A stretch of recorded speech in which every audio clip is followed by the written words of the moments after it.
62 anos de vida, 40 anos de trabalho pesado, 35 anos como pai. E tudo isso valeu menos que 5 segundos de raiva do meu próprio filho. Era uma quinta-feira à noite quando Rodrigo chegou em casa bêbado, mais uma vez. Eu estava na sala tentando montar um quebra-cabeças que tinha comprado para ocupar a mente durante as noites vazias. O som da chave na fechadura já me deixou tenso. Eu reconhecia aquele barulho descontrolado, a demora para acertar a entrada, os passos cambaleantes no corredor. "Pai, cadê o dinheiro que você prometeu?" Foi a primeira coisa que saiu da boca dele. Nem um oi, nem um como você está. Direto ao assunto que realmente importava para ele. "Rodrigo, filho, já conversamos sobre isso. Não tenho mais nada para te dar esse mês. Você já pegou R$ 300 na semana passada." As palavras saíram da minha boca com aquele cuidado que todo pai desenvolve quando precisa negar algo ao filho. Aquela delicadeza de quem não quer magoar, mesmo sabendo que vai ser magoado em troca. "Não tenho? Ou não quer dar?" Os olhos dele estavam vermelhos, não só do álcool, mas de uma raiva que eu não conseguia entender. "O senhor vive nessa casa que eu vou herdar, come comida que eu compro quando tenho grana, e ainda faz pouco caso quando eu peço ajuda?" Levantei devagar da poltrona.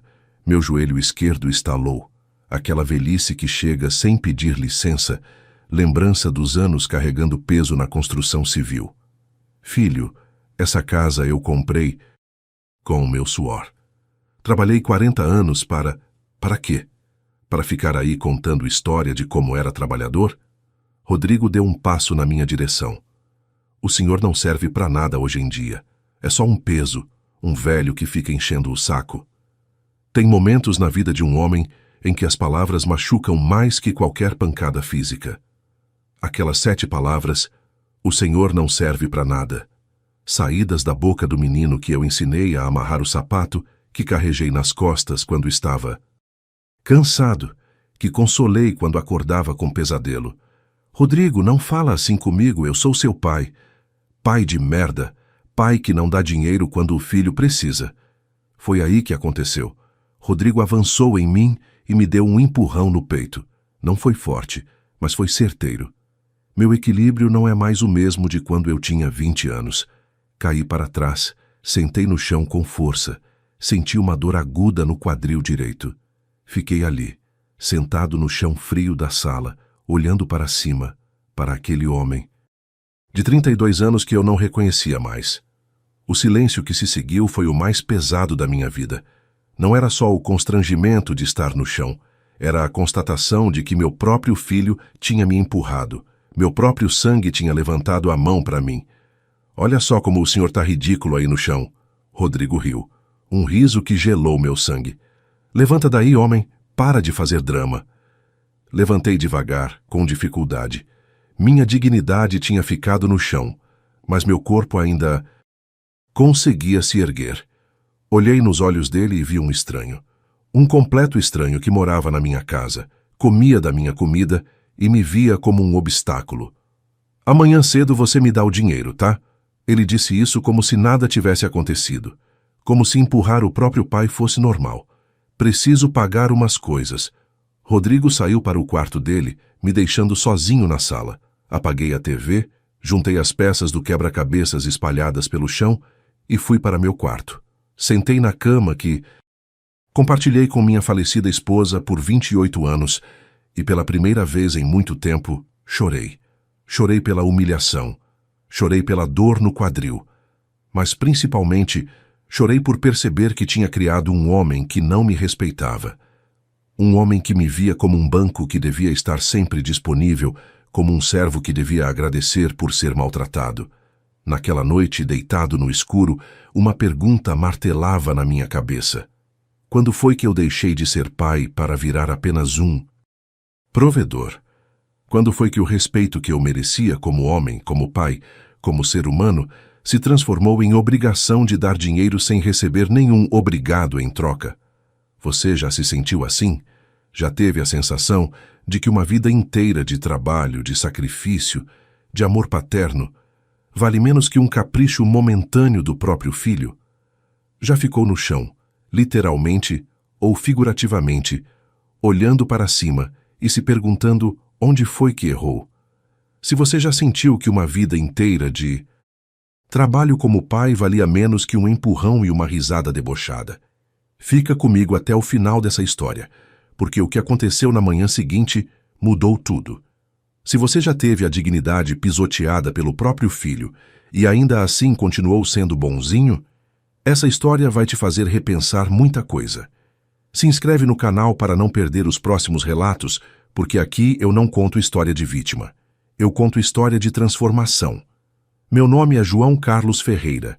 Tenho 62 anos, sou aposentado da construção civil.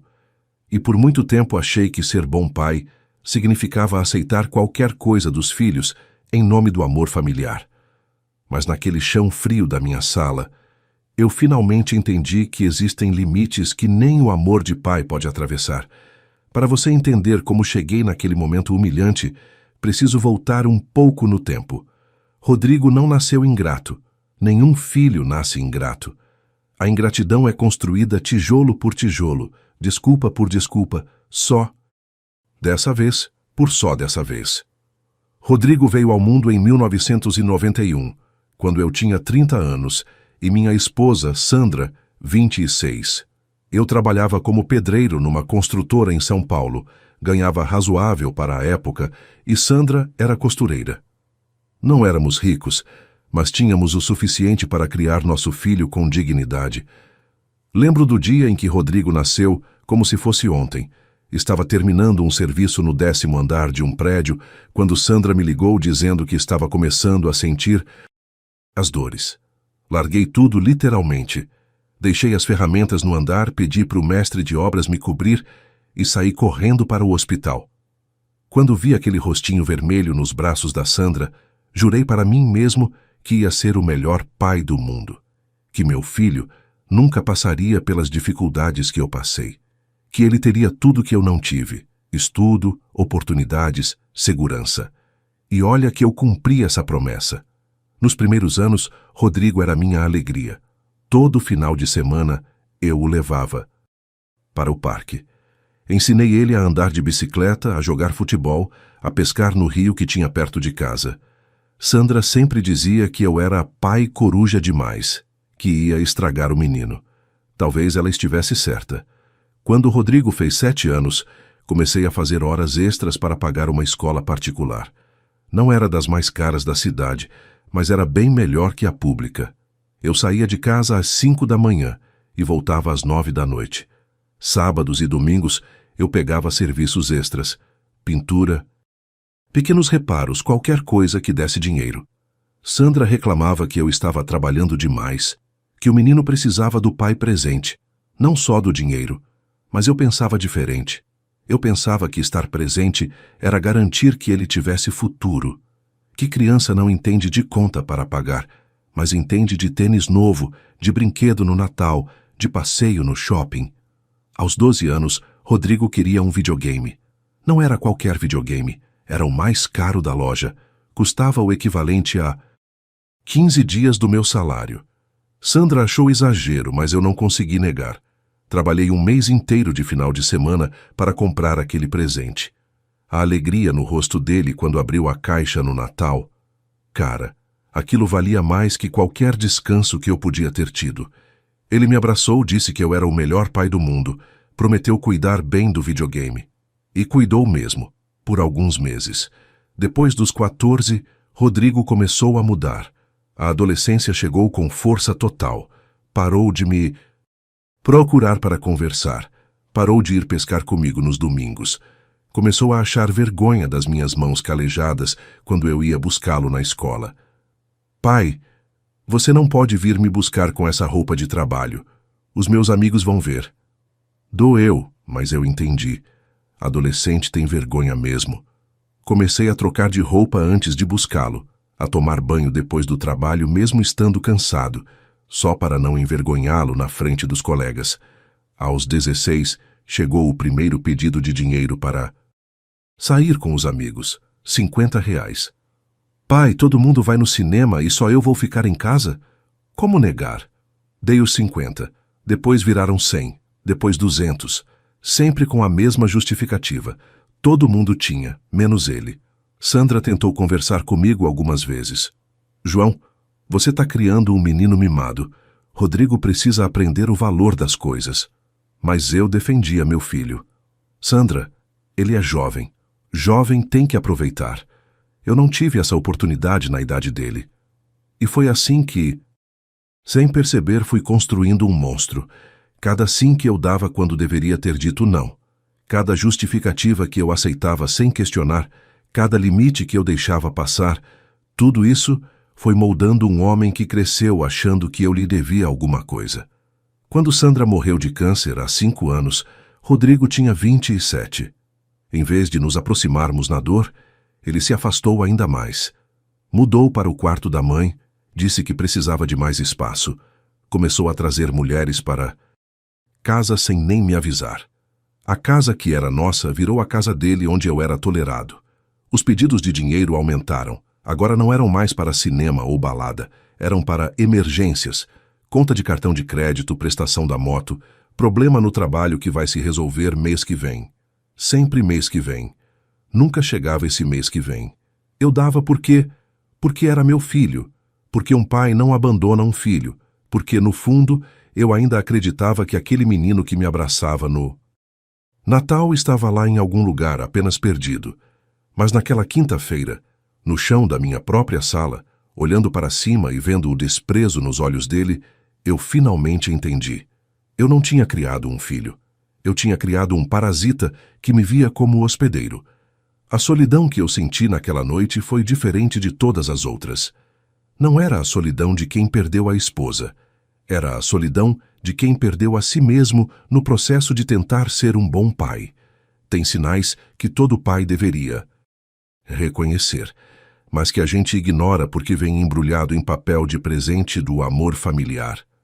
O primeiro sinal que eu deveria ter percebido apareceu logo depois que Sandra morreu.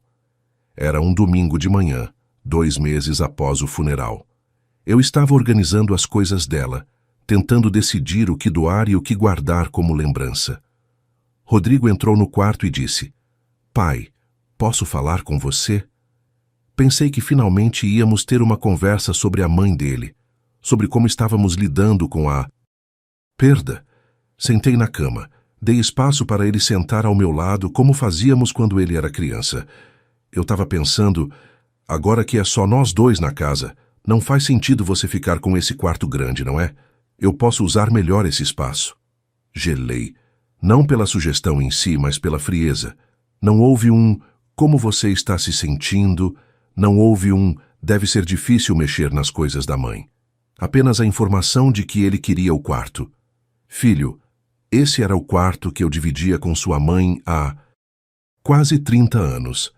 Mas ela não está mais aqui, pai. E eu preciso de mais espaço para as minhas coisas. O quarto pequeno não cabe nem minha cama direito. Deveria ter dito não. Deveria ter explicado que aquele quarto ainda cheirava a Sandra, que as gavetas ainda tinham os perfumes dela, que eu não estava pronto para sair dali.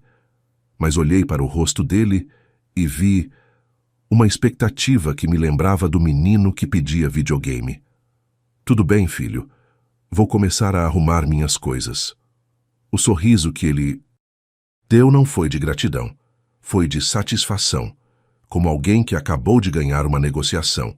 Primeira bandeira vermelha ignorada. 3 semanas depois, comecei a notar que coisas pequenas estavam sumindo.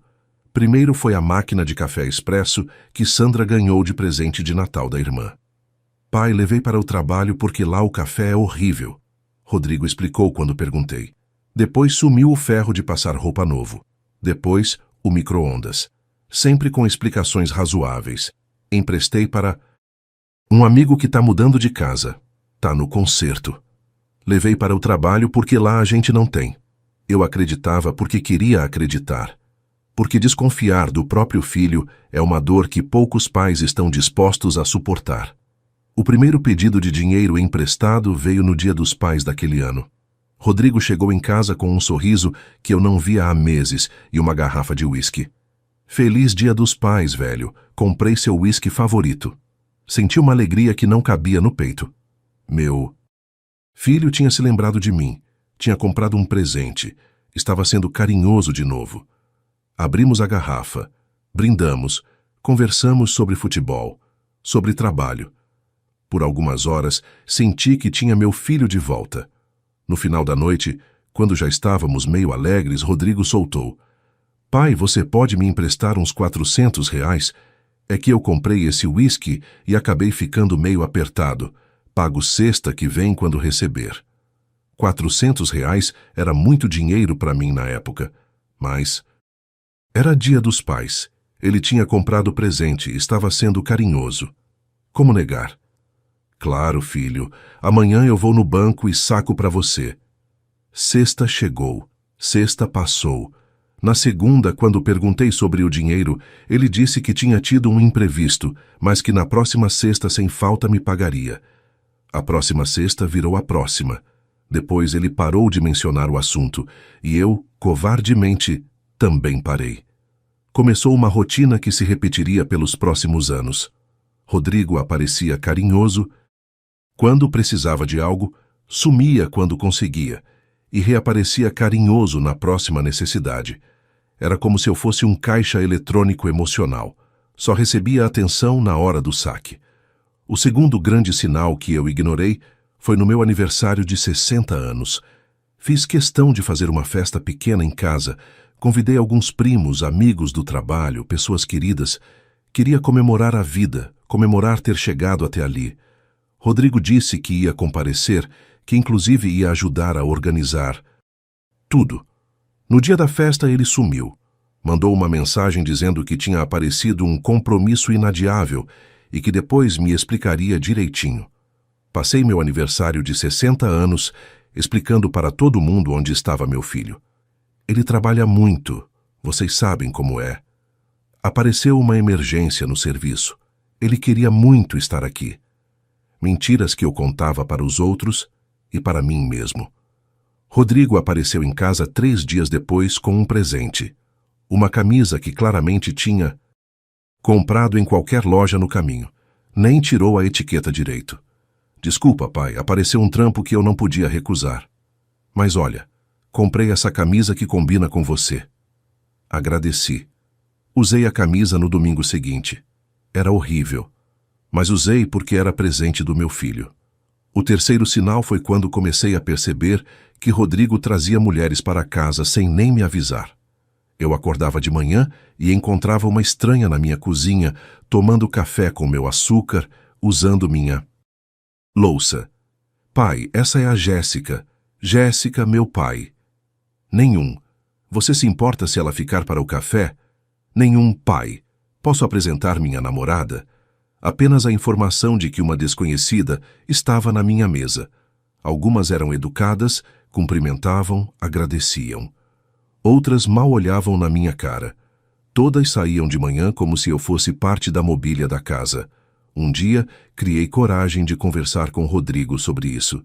"Filho, não é que eu tenha problema com você trazer companhia para casa, mas seria legal você me avisar antes, não é? É questão de respeito." "Respeito?" Ele riu. "Pai, eu pago as contas dessa casa. Eu sustento o senhor. Acho que posso trazer quem eu quiser." Ali estava.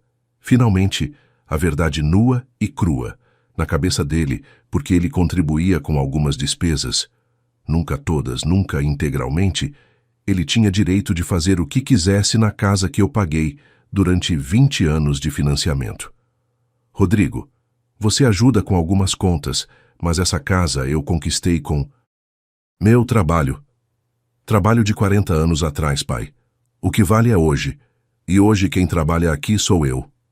Mais uma bandeira vermelha. Mais uma que eu engoli em nome da paz.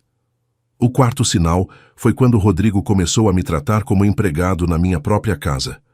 "Pai, faz um café para mim. Pai, esquenta essa comida. Pai, lava essa roupa que eu preciso dela amanhã." Nunca era "por favor." Nunca era "obrigado." Sempre era ordem, como se fosse minha obrigação servir. E eu servia. Porque era meu filho. Porque um pai não abandona um filho.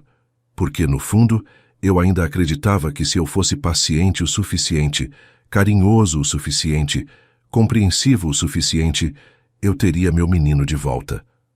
Mas aquela quinta-feira, no chão da sala, eu finalmente entendi. Meu menino havia crescido e se tornado um homem que não me respeitava, e a culpa era minha. Existe uma solidão específica de homem que criou filhos que depois viraram estranhos.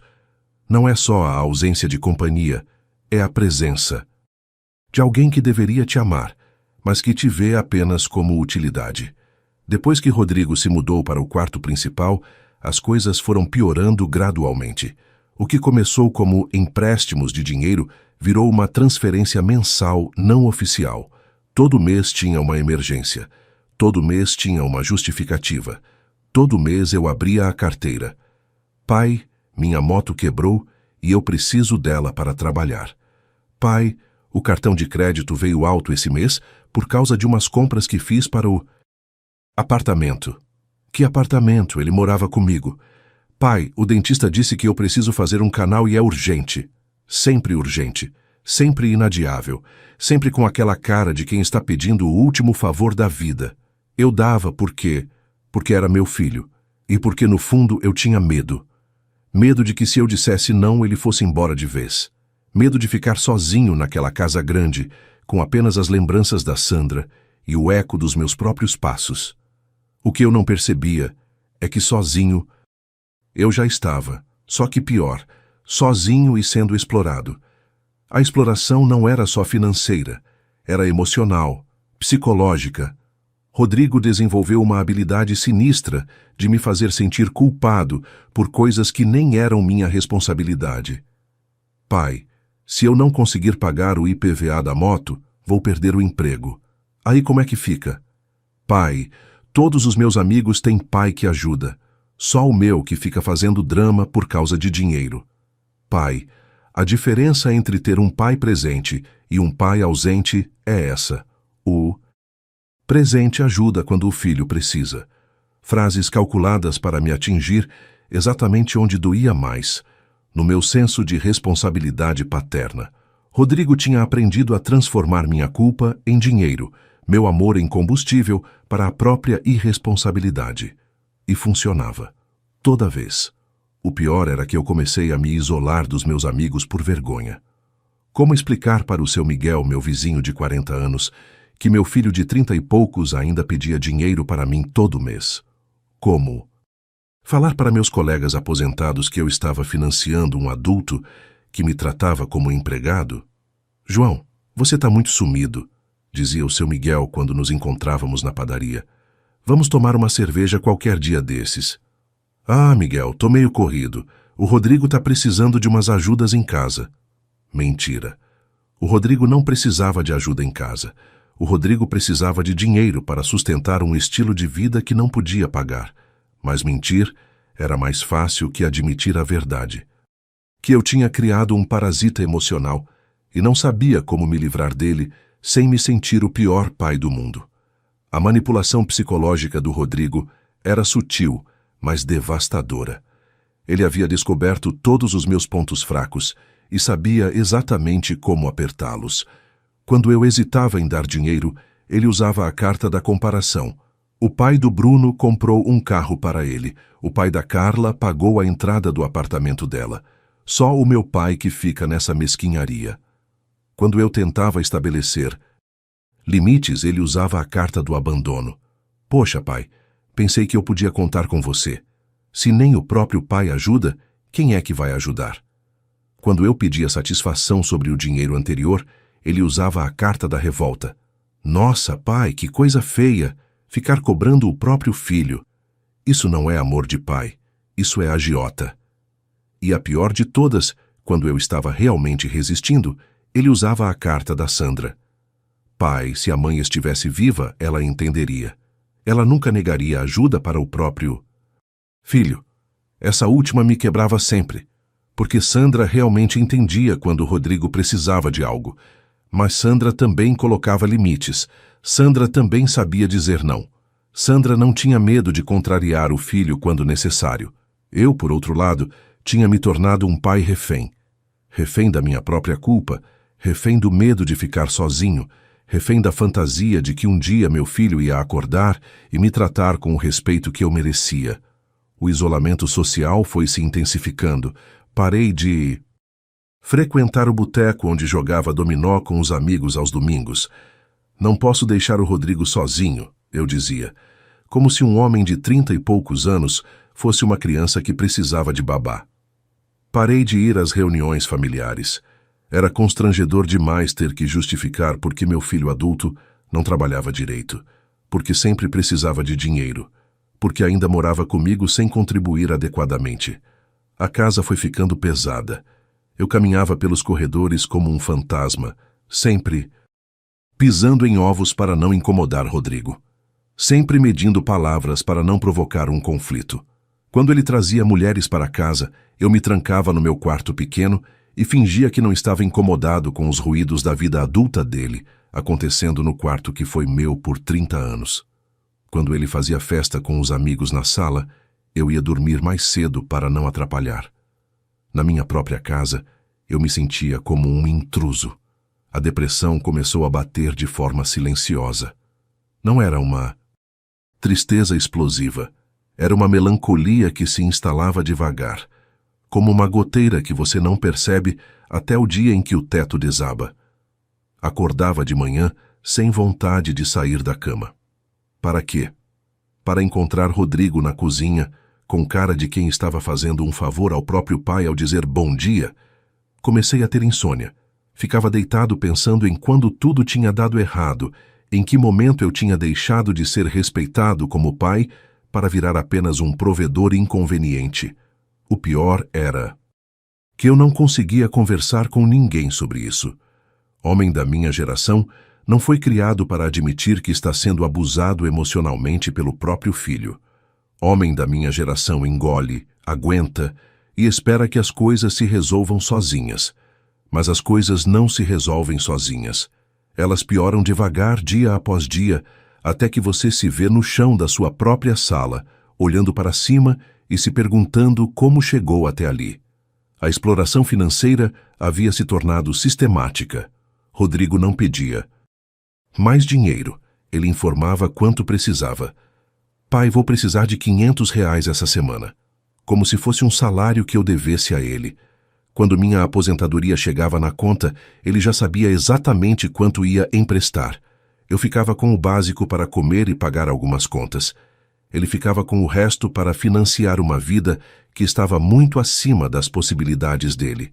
E eu aceitava tudo isso porque, no final das contas, tinha medo da solidão real. Preferia a solidão disfarçada, a companhia tóxica, a presença que me diminuía, do que enfrentar a possibilidade de ficar realmente sozinho. Até que naquela quinta-feira, no chão frio da sala, eu finalmente entendi. Eu já estava sozinho. A diferença é que agora eu estava sozinho e humilhado. Tem silêncios de pai que pesam mais que gritos. Aquela madrugada de quinta para sexta foi um desses silêncios que mudam tudo. Deitado na cama, olhando para o teto, eu não conseguia parar de pensar numa frase que meu pai falava quando eu era criança. Filho, respeito não se pede. Respeito se conquista e se mantém. Meu pai era um homem duro, da velha escola. Morreu quando eu tinha 25 anos, mas suas palavras ficaram. Naquela madrugada, eu me perguntei, o que meu pai pensaria se me visse naquele estado? No chão da minha própria casa, empurrado pelo meu próprio filho? Às 5 da manhã, desisti de tentar dormir. Levantei, fui para a cozinha, preparei um café forte. Sentei à mesa onde Sandra e eu tomávamos café, juntos todos os dias durante 30 anos, e comecei a pensar realmente sobre minha situação. Rodrigo tinha 32 anos. Eu tinha 62. Se eu vivesse até os 80, ainda tinha 18 anos pela frente. 18 anos de quê? De ser empurrado? De ser tratado como caixa eletrônico? De fingir que estava tudo bem enquanto por dentro morria um pouco a cada dia? Foi nesse momento que algo clicou na minha cabeça. Uma clareza fria, como quem acende a luz num quarto escuro e, finalmente, enxerga a bagunça que está ali. Eu não era vítima de circunstância. Eu era vítima das minhas próprias escolhas. Eu tinha permitido tudo aquilo. Eu tinha criado aquele monstro. E se eu tinha poder para criar, eu tinha poder para desconstruir. Às 6 da manhã, comecei a fazer algo que não fazia há anos. Planejei, peguei uma folha de papel e comecei a listar tudo que estava errado na minha vida, tudo que Rodrigo estava fazendo e tudo que eu estava aceitando. Lista dos problemas. Rodrigo não me respeitava como pai. Rodrigo não contribuía adequadamente com as despesas da casa. Rodrigo me tratava como empregado. Rodrigo trazia mulheres para casa sem meu consentimento. Rodrigo emprestava dinheiro e nunca pagava. Rodrigo me humilhava na minha própria casa. Rodrigo havia me empurrado fisicamente. Lista do que eu estava aceitando. Falta de respeito em nome do amor de pai. Exploração financeira em nome da ajuda familiar. Humilhação em nome da paciência. Agressão física em nome do entendimento. Quando terminei de escrever, olhei para aquelas palavras e senti uma mistura de raiva e alívio. Raiva por ter chegado naquele ponto. Alívio por finalmente enxergar a verdade sem filtro. Às 7 da manhã, ouvi Rodrigo se mexendo no quarto. Logo ele desceria para tomar café, provavelmente com aquela cara de quem não se lembrava de ter empurrado o próprio pai na noite anterior. Ou pior, com a cara de quem se lembrava, mas não se importava. Foi aí que tive uma ideia. Levantei, fui até o telefone da sala e liguei para meu sobrinho Carlos. Carlos é advogado, filho da minha irmã mais velha. Sempre foi um menino responsável. Ele atendera na segunda chamada. Tio João, tudo bem? É meio cedo. Carlos, eu preciso falar com você. Pode passar aqui em casa hoje? Claro, tio, aconteceu alguma coisa? Aconteceu sim, mas prefiro conversar pessoalmente. Pode vir de manhã, antes das 10? Posso. Estarei aí às 9. Carlos sempre foi diferente do Rodrigo. Mesmo sendo apenas 5 anos mais velho, tinha uma maturidade que meu filho nunca desenvolveu. Formou-se em direito, abriu o próprio escritório, casou, teve filhos, comprou casa própria. Nunca me pediu dinheiro emprestado. Pelo contrário, sempre oferecia ajuda quando achava que eu precisava. Às 8h30, Rodrigo desceu para a cozinha. Estava de bermuda e camiseta, cabelo desarrumado, aquela cara de quem dormiu mal por causa da bebida. Nem olhou direito para mim. Bom dia, resmungou, indo direto para o armário pegar uma xícara. Bom dia, filho. Silêncio. Ele serviu café para si mesmo, pegou açúcar, mexeu devagar. Tudo sem me dirigir a palavra, como se eu fosse parte da mobília. Foi nesse momento que a ideia que havia tido mais cedo se cristalizou completamente. Levantei, fui até o armário onde guardava o café especial, aquele mais caro que eu só usava em ocasiões especiais, e comecei a preparar uma xícara.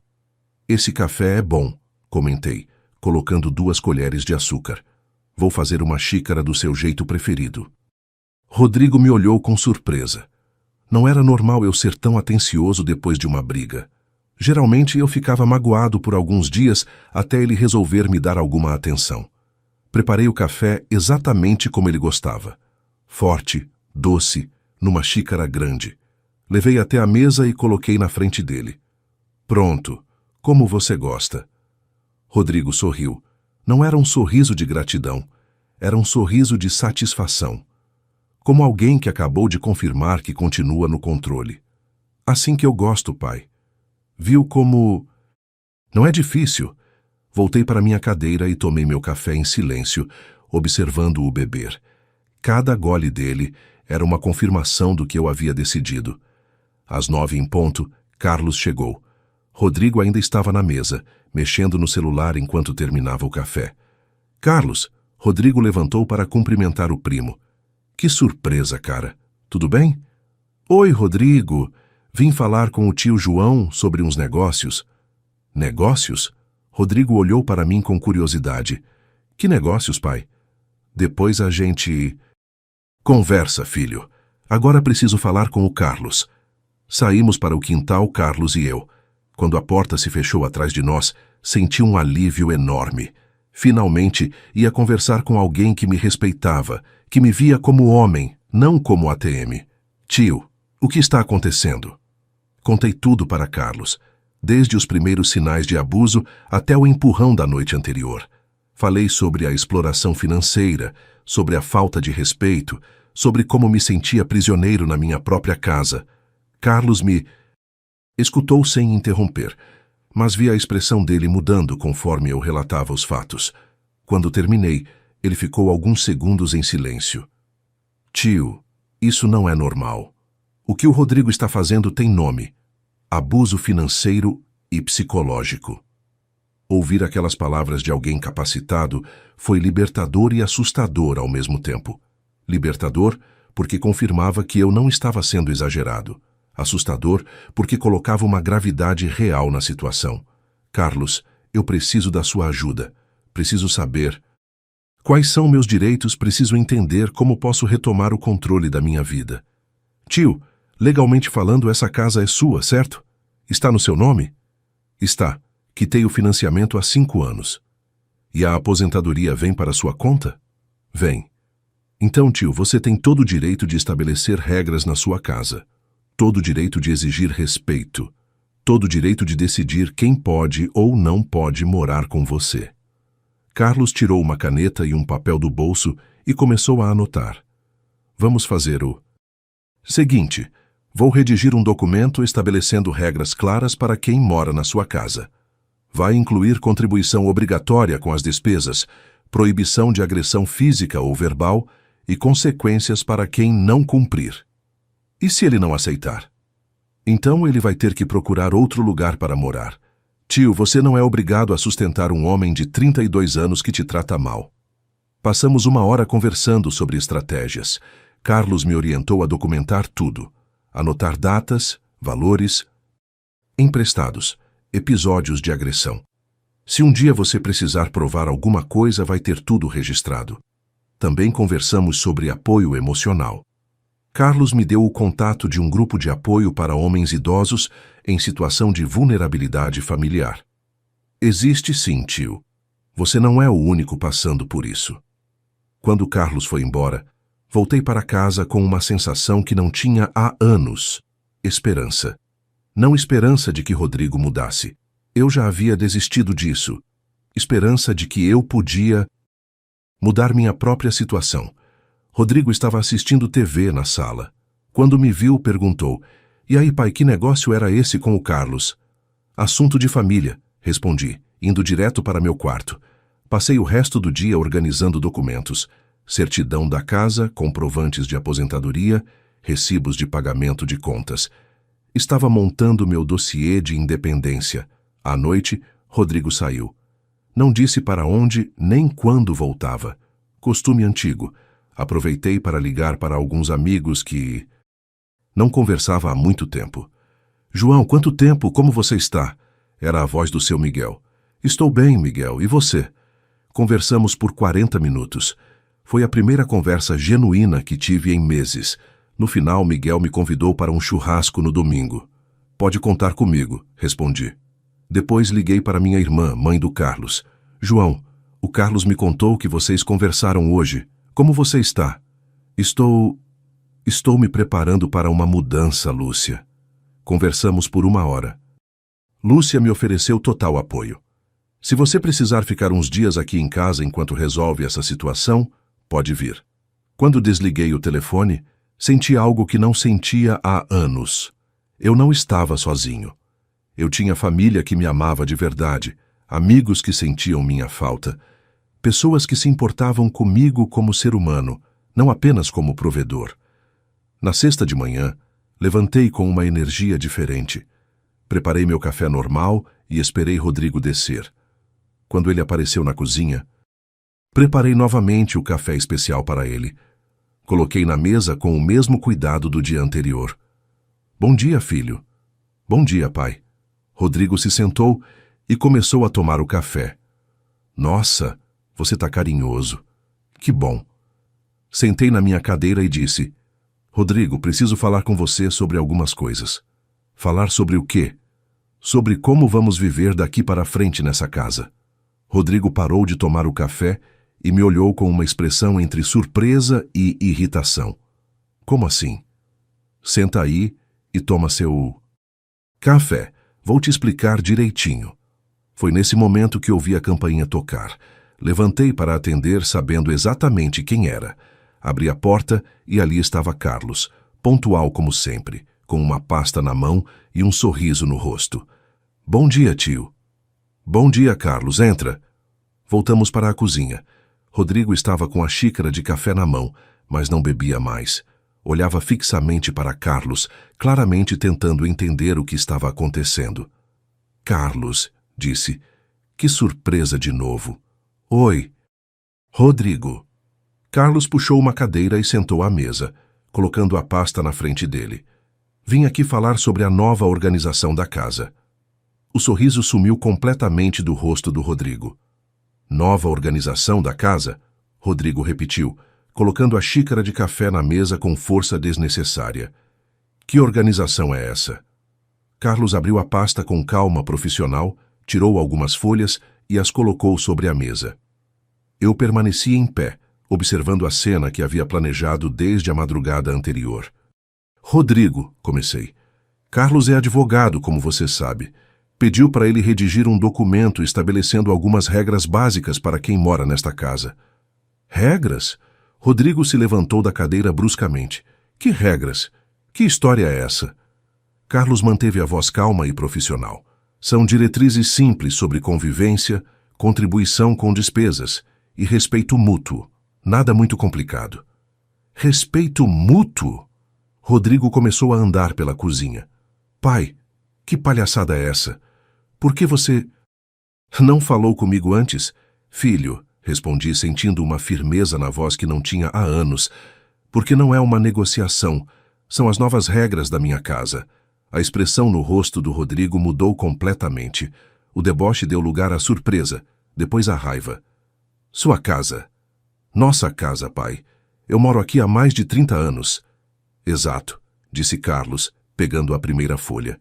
E durante esses 30 anos, você foi sustentado, educado e recebeu tudo de graça. Agora, você é um homem adulto, e é hora de contribuir como adulto. Carlos começou a ler. Primeira regra. Contribuição obrigatória de R$ 1.500 mensais para despesas da casa, incluindo alimentação, luz, água, internet e manutenção geral. R$ 1.500? Rodrigo gritou. Vocês enlouqueceram? Eu não tenho essa grana. Tem para comprar bebida todo fim de semana, respondi. Tem para levar mulher para jantar fora. Tem para comprar roupa de marca. Então tem para ajudar nas despesas da casa onde mora. Segunda. Regra, Carlos continuou. Proibição total de agressão física ou verbal contra o proprietário da casa ou qualquer pessoa que esteja nela. Rodrigo ficou vermelho. Agressão? Que agressão? Do que vocês estão falando? Do empurrão de anteontem à noite, respondi olhando diretamente nos olhos dele. Do momento em que você me colocou no chão e riu da minha situação. Ah, pelo amor de Deus, pai! Você está fazendo drama por causa daquilo? Você tropeçou. Eu não tropecei, Rodrigo. Você me empurrou. Essa foi a última vez. Carlos prosseguiu. Terceira regra. Qualquer visita deve ser comunicada previamente ao proprietário da casa, com pelo menos 24 horas de antecedência. Comunicar visita? Rodrigo estava incrédulo. Pai, você quer controlar até quem eu trago para casa? Eu quero respeito na minha casa, respondi. Eu quero que você me trate como dono da casa, não como mobília. Quarta regra, Carlos continuou. Reembolso de todos os valores emprestados nos últimos 2 anos, conforme lista anexa. Foi aí que Rodrigo sentou na cadeira como se tivesse levado um soco. Lista anexa? Que lista? Carlos virou a página e começou a ler. Janeiro de 2022, R$400. Emergência dentária. Março de 2022, R$600. IPVA da moto. Maio de 2022. Pera aí, Rodrigo interrompeu. Isso foi empréstimo. Eu vou pagar tudo. Rodrigo, eu disse. Você vai pagar tudo há 2 anos. O total atual é R$8.300. O silêncio que se seguiu foi constrangedor. Rodrigo ficou olhando para a folha como se ela fosse escrita em língua estrangeira. R$ 8.300, ele repetiu devagar. Pai, eu não sabia que tinha chegado nesse valor. Claro que sabia, respondi. Você sabia a cada empréstimo que pedia, sabia a cada mentira que contava, sabia a cada semana que vem eu pago. Carlos retomou a leitura. 5ª regra. Prazo de 30 dias para adequação às novas regras. Caso contrário, será solicitado que o residente encontre nova moradia. Foi aí que Rodrigo explodiu. Nova moradia? Ele gritou, batendo o punho na mesa. Vocês estão querendo me expulsar da minha própria casa? Da minha casa, eu corrigi, mantendo a voz firme. E não estou te expulsando. Estou te dando a chance de morar aqui como um adulto responsável. Pai, eu sou seu filho. E eu sou seu pai. Mas isso não me obriga a aceitar desrespeito, exploração e agressão. Rodrigo começou a andar pela cozinha como um animal enjaulado. Eu não acredito que você está fazendo isso comigo. Depois de tudo que a gente passou juntos. Depois de tudo que eu passei por você, corrigi. 40 anos de trabalho pesado para te criar. 15 anos pagando escola particular. 3 anos pagando faculdade que você não terminou. 2 anos sustentando seus empréstimos que nunca foram pagos. Eu trabalhei também. Trabalhou sim, e gastou seu salário com você, enquanto usava o meu para se manter. Carlos guardou os papéis na pasta. Rodrigo, essas regras não são uma punição. São uma chance de vocês redefinirem a relação de uma forma saudável. Saudável? Rodrigo riu com amargura. Saudável é um pai que ama o filho incondicionalmente. Amor incondicional não significa aceitar qualquer coisa, respondi. Significa amar você o suficiente para exigir que seja uma pessoa melhor. Rodrigo se sentou na cadeira e colocou a cabeça entre as mãos. Por um momento pensei que ele ia chorar. Parte de mim, a parte que ainda era pai antes de tudo, quis consolá-lo. Mas aí, ele levantou a cabeça e vi que não era tristeza, era raiva. Tudo bem, disse com uma voz fria que não reconheci. Vocês querem jogar esse jogo? Vamos jogar. Rodrigo, não, pai, agora sou eu que vou falar. Ele se levantou e apontou o dedo para mim. O senhor acha que eu não lembro de quantas vezes você chegou bêbado em casa quando eu era criança? Acha que eu não sei que você batia na minha mãe? Senti o sangue gelar nas veias. Rodrigo, eu nunca mesmo. Rodrigo estava gritando agora. Que memória seletiva, hein, pai? Carlos se levantou. Rodrigo, essas acusações são graves e... São verdades, Rodrigo me interrompeu.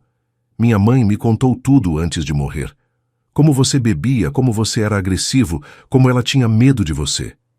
Cada palavra era uma facada. Não porque fossem verdade, mas porque eram mentiras tão bem construídas que por um segundo me fizeram duvidar de mim mesmo. Rodrigo, disse com voz trêmula, sua mãe nunca disse isso, porque nunca aconteceu. Ah, não? Então por que ela tomava remédio para a ansiedade? Por que ela chorava escondida? Por que ela me fazia prometer que eu ia cuidar de você quando ela morresse? A última frase me acertou como um soco no estômago. Sandra realmente tinha feito Rodrigo prometer que cuidaria de mim, mas não porque eu fosse violento, porque ela sabia que eu era frágil demais, bondoso demais, incapaz de me defender sozinho. Meu filho, disse, sentindo lágrimas nos olhos, sua mãe te pediu para cuidar de mim porque ela sabia que eu era incapaz de ser duro quando necessário. Não porque eu fosse agressivo, mas porque eu era o contrário disso.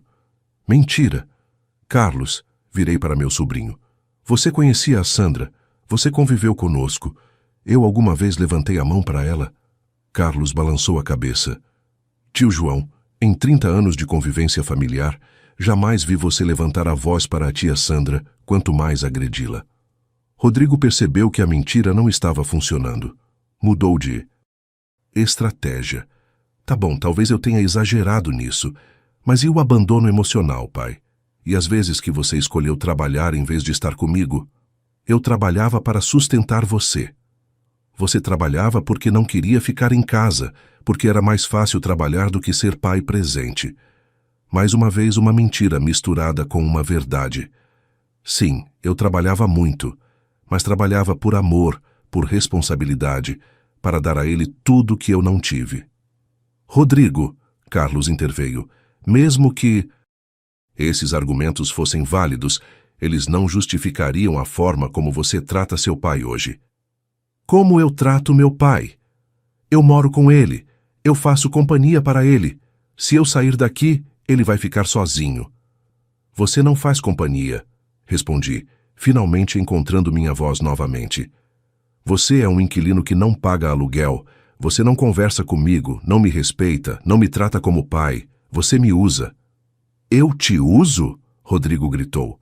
Quem está usando quem aqui? Você que quer me controlar, que quer decidir como eu vivo minha vida. Eu quero que você viva sua vida, respondi, mas longe de mim se não conseguir me respeitar. Foi aí que Rodrigo jogou sua última carta. Pai, se você fizer isso, eu saio de casa e nunca mais volto. Nunca mais vou falar com você. Você vai morrer sozinho e abandonado. O chantagem emocional definitiva. A ameaça que ele sabia que me destruiria. Mas dessa vez não funcionou. Rodrigo, disse, olhando diretamente nos olhos dele, eu prefiro morrer sozinho com dignidade do que viver acompanhado sem respeito. O silêncio que se seguiu durou uma eternidade. Rodrigo ficou olhando para mim como se estivesse vendo um fantasma, como se o homem que sempre cedeu às suas manipulações tivesse morrido ali na frente dele. Vocês têm 30 dias, Carlos disse, quebrando o silêncio. As regras estão claras. Rodrigo saiu da cozinha sem dizer uma palavra. Ouvi seus passos pesados subindo a escada, depois a porta do quarto batendo com força. Carlos e eu ficamos sozinhos na cozinha. Eu estava tremendo. Tio, você fez a coisa certa. Carlos, e se ele realmente for embora? E se eu nunca mais ver meu filho? Tio, você já não vê seu filho há muito tempo. Quem mora aqui é um estranho que explora sua bondade. Carlos tinha razão. Meu filho, o menino que eu criara, havia morrido há muito tempo. No lugar dele, havia crescido um parasita emocional. Às 2 da tarde, Rodrigo desceu com 2 malas. Pronto, pai. O senhor conseguiu o que queria. Estou indo embora. Por um momento, senti o impulso de correr atrás dele, de cancelar tudo, de voltar à situação anterior. Mas aí, lembrei do empurrão. Lembrei das humilhações. Lembrei dos anos de exploração. Rodrigo, disse, as regras vão estar aqui se você quiser voltar. Como adulto. Ele parou na porta da cozinha e me olhou com ódio puro. Pai, o senhor vai se arrepender disso. Quando estiver doente, abandonado, precisando de ajuda, lembra dessa conversa. Vou lembrar, respondi. Vou lembrar como o dia em que recuperei minha dignidade. Rodrigo saiu batendo a porta. A casa ficou em silêncio. Pela primeira vez em anos, era um silêncio de paz. Os primeiros 3 dias foram os mais difíceis da minha vida. Não pela ausência de Rodrigo. Surpreendentemente, eu sentia alívio por não ter que andar em ovos na minha própria casa. A dificuldade era lidar com 40 anos de condicionamento emocional. 40 anos, acreditando que ser bom pai significava aceitar tudo dos filhos. Na primeira noite, sozinho sentei na sala e chorei. Chorei pelo filho que eu tinha perdido há muito tempo. Chorei pelos anos de manipulação que eu só agora conseguia enxergar claramente. Chorei pela Sandra, que teria ficado orgulhosa de me ver defendendo minha dignidade. Mas principalmente chorei de alívio. Na segunda manhã acordei sem aquele nó no estômago que tinha virado rotina. Não precisava me preocupar se Rodrigo ia estar de mau humor, se ia pedir dinheiro, se ia trazer alguma mulher para casa sem avisar. Preparei meu café na xícara que eu queria, sentei na mesa sem pressa e planejei meu dia. Fazia anos que eu não planejava um dia pensando apenas no que eu queria fazer. Decidi começar devagar. Liguei para o seu Miguel e aceitei o convite para o churrasco no domingo que ele havia feito semanas atrás. João, que bom que você ligou. Vai ser às 2 da tarde. Só os amigos mesmo, aquela turma boa. Domingo chegou, e eu fui. Fazia meses que não saía de casa para um evento social. Estava nervoso, sem jeito como um adolescente no primeiro encontro. João, seu Miguel me recebeu com um abraço. Que saudade, meu amigo. Vem cá, tem muita gente que quer falar com você. Passei 4 horas conversando, rindo, matando saudade de pessoas que eu havia abandonado por vergonha da minha situação familiar.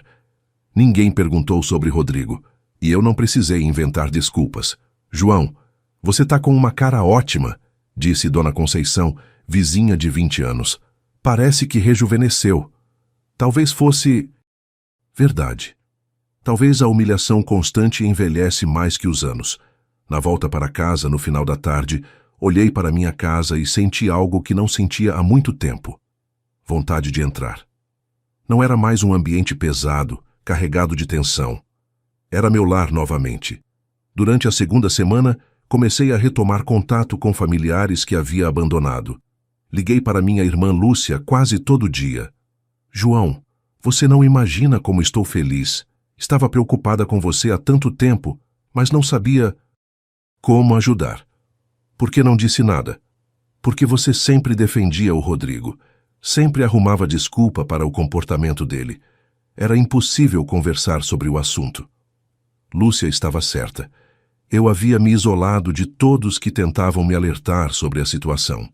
Havia escolhido a ilusão de paz familiar, em vez da realidade de quem realmente se importava comigo. Na terceira semana, algo extraordinário aconteceu. Rodrigo me ligou. Pai. Oi, filho. Pai, eu estava pensando. Talvez a gente possa conversar? Senti o coração acelerar. Por um momento, a esperança de reconciliação inundou meu peito. Claro, filho. O que você gostaria de conversar? Sobre as regras. Talvez a gente possa negociar algumas coisas. Aí estava. Rodrigo não havia refletido sobre o comportamento dele. Não havia se arrependido dos anos de exploração. Ele queria negociar. Rodrigo, disse calmamente, não há negociação. As regras estão claras. Se você quiser voltar, é como adulto responsável. Pai, mas R$ 1.500 é muito. E essa história de avisar sobre visitas é exagero. São regras básicas de convivência, filho. Pai, eu sou seu filho. Isso deveria contar para alguma coisa. Conta sim. Conta para me dar esperança de que você pode mudar. Mudar?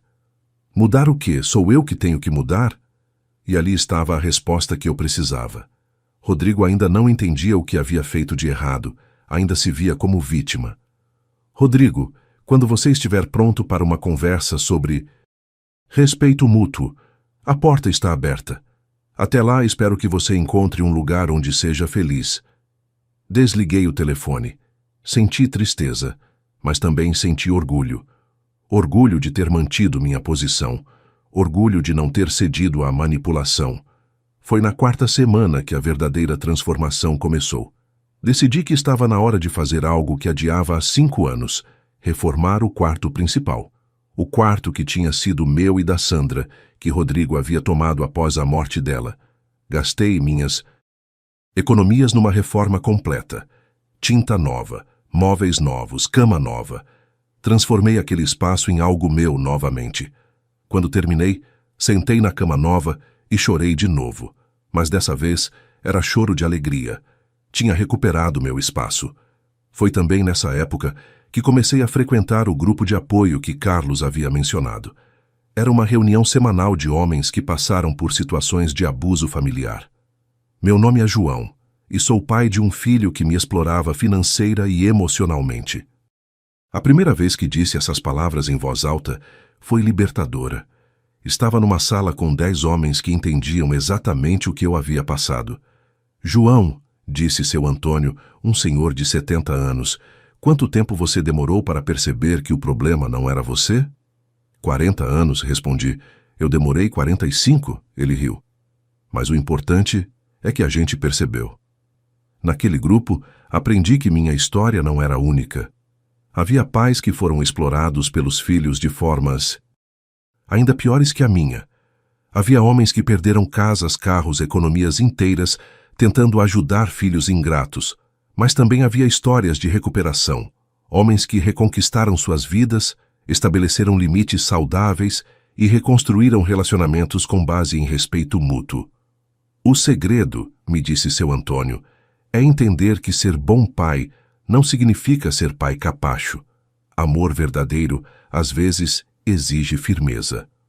No segundo mês após a saída de Rodrigo, comecei a descobrir hobbies que havia abandonado durante os anos de trabalho e paternidade. Sempre tive fascínio por marcenaria, mas nunca tive tempo ou espaço para praticar. Com Rodrigo fora de casa, transformei a garagem numa pequena oficina. Comprei algumas ferramentas básicas e comecei fazendo pequenos reparos pela casa.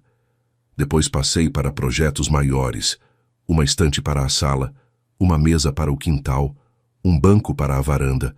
Trabalhar com madeira me deu algo que eu não tinha há anos, senso de propósito que não dependia de outras pessoas. Cada peça que eu terminava era uma conquista puramente minha. João, que trabalho lindo, disse Dona Conceição quando viu a estante que eu havia feito. Você tem talento para isso. Talento. Fazia anos que ninguém reconhecia algum talento meu. Durante tanto tempo, eu havia sido apenas o provedor, o pai que dava dinheiro, o homem que resolvia problemas dos outros. No terceiro mês, tomei uma decisão que Sandra sempre havia sonhado. Fiz uma viagem. Sandra sempre quis conhecer Gramado, no Rio Grande do Sul. Um dia nós vamos lá, João, quando você se aposentar, quando tivermos tempo. Mas quando me aposentei, Rodrigo precisava de ajuda. Sempre precisava de ajuda. A viagem foi adiada indefinidamente. Sozinho, comprei a passagem. 5 dias em Gramado, numa pousada aconchegante, conhecendo os lugares que Sandra sonhava visitar. Na primeira noite, sozinho no quarto da pousada, olhei uma foto dela que levei comigo. Sandra, consegui. Finalmente consegui colocar nossa vida acima da ingratidão do nosso filho. Chorei naquela noite, mas foi choro de saudade, não de arrependimento. Durante a viagem, conheci outras pessoas. Conversando com outros turistas, descobri que existia vida social além da família. Existiam amizades genuínas, pessoas interessantes que não queriam nada de mim além de boa companhia. O senhor mora sozinho? Perguntou Dona Marta, uma senhora simpática que conheci num passeio. Moro, respondi, e estou aprendendo a gostar. Era verdade. Estava aprendendo que solidão e solitude são coisas diferentes. Solidão é estar sozinho e se sentir incompleto. Solitude é estar sozinho e se sentir em paz. Quando voltei de Gramado, encontrei várias mensagens no telefone. 3 eram de Rodrigo. Pai, precisamos conversar. Pai, essa distância não está fazendo bem para ninguém. Pai, eu tô com uns problemas aqui. Será que você pode me ajudar? Lá estava ele novamente. Não um filho arrependido querendo reconciliação. Um homem em dificuldades querendo solução financeira. Não retornei às ligações. No 4º mês, algo inesperado aconteceu. Rodrigo apareceu na minha porta numa terça-feira à noite. Estava com a aparência cansada, roupas amarrotadas, barba por fazer. Claramente, as coisas não estavam indo bem para ele. Pai, podemos conversar? Claro, filho. Entra. Sentamos na sala. A mesma sala onde ele havia me empurrado 4 meses antes, mas agora era um ambiente diferente. Eu era um homem diferente.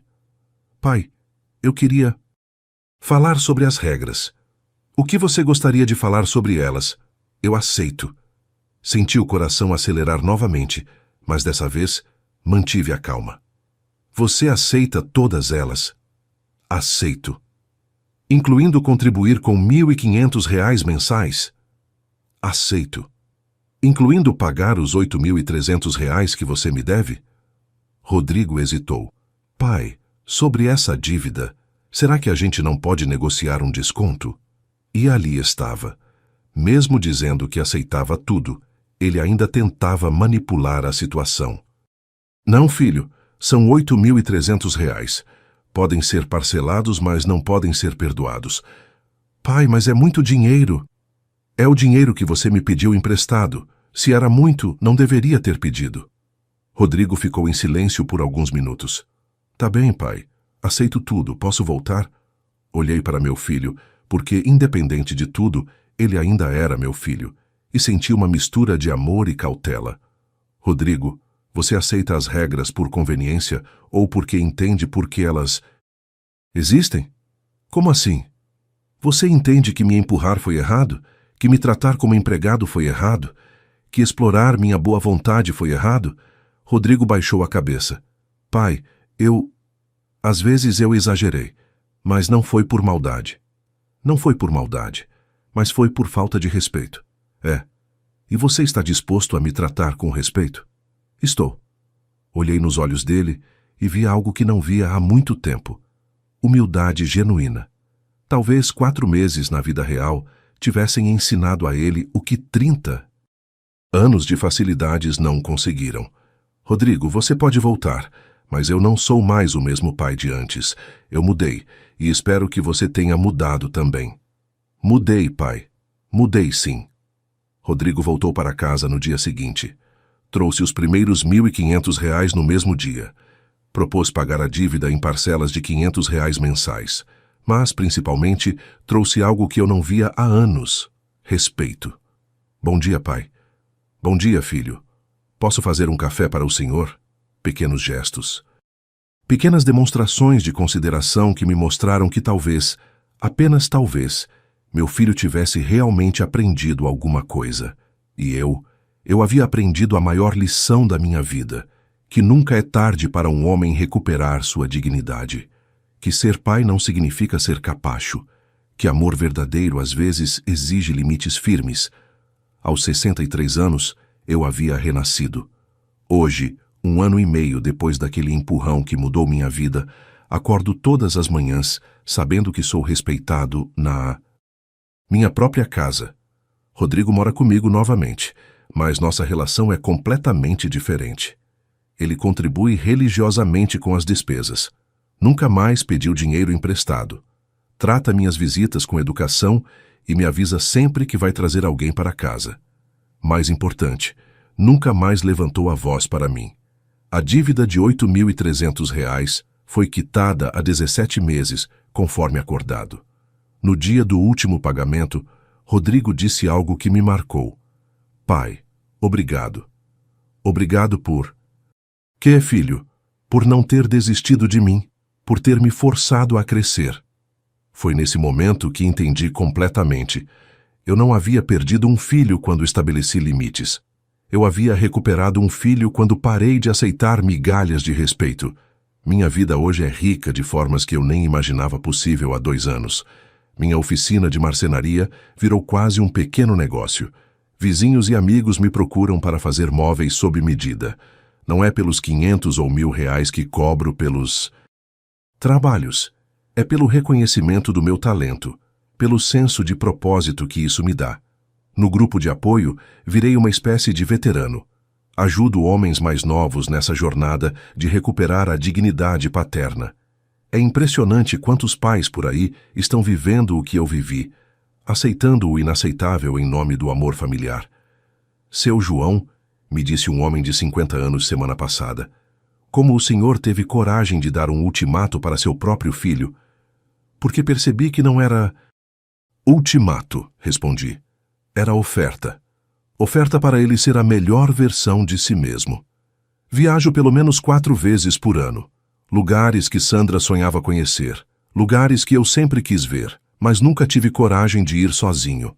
Aprendi que viajar sozinho não é solidão, é liberdade. Minha saúde melhorou drasticamente. A pressão arterial, que estava sempre alta, normalizou. O refluxo gástrico que me atormentava há anos desapareceu. As dores nas costas diminuíram significativamente. Estresse emocional adoece mais que idade, me explicou meu médico. O senhor estava literalmente se consumindo por dentro. Era verdade.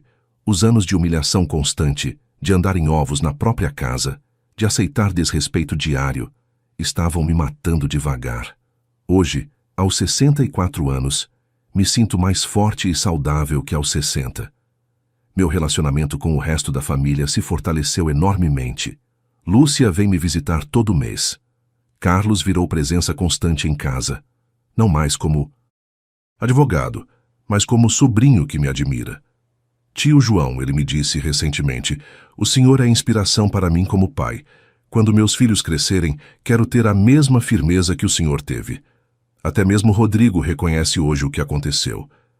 Pai, ele me disse há algumas semanas, eu fui um filho de merda por muito tempo. Você foi um filho perdido, corrigi. Mas encontrou o caminho de volta. Encontrei porque o senhor não deixou eu continuar perdido. A maior lição que aprendi é que amor de pai não significa aceitar tudo. Significa amar o suficiente para exigir o melhor da pessoa amada. Significa ter coragem de ser odiado temporariamente para ser respeitado permanentemente. Quantos pais por aí estão financiando a própria humilhação? Quantos homens estão aceitando migalhas de respeito de filhos adultos que deveriam ser gratos por tudo que receberam? Tem uma frase que leio toda manhã, que escrevi numa folha e colei no espelho do banheiro. Um homem só perde a dignidade quando aceita ser tratado como banco, não como pai. Se você chegou até aqui nesta história, talvez reconheça algo da sua própria vida nela. Talvez você também esteja aceitando o inaceitável em nome do amor familiar. Quero te falar uma coisa. Não é egoísmo exigir respeito. Não é crueldade estabelecer limites. Não é desamor cobrar reciprocidade. Ser bom pai significa ensinar seus filhos a serem pessoas decentes. E se eles já são adultos e não aprenderam, ainda há tempo de ensinar, através de consequências reais. Você não deve nada aos seus filhos, além do que já deu durante a criação deles. Amor, educação, oportunidades, exemplo. Isso você já deu. O que eles fazem com isso agora é responsabilidade deles, não sua. Se seu filho adulto te trata mal, o problema não é você ser pai exigente demais. O problema é você ser homem exigente de menos.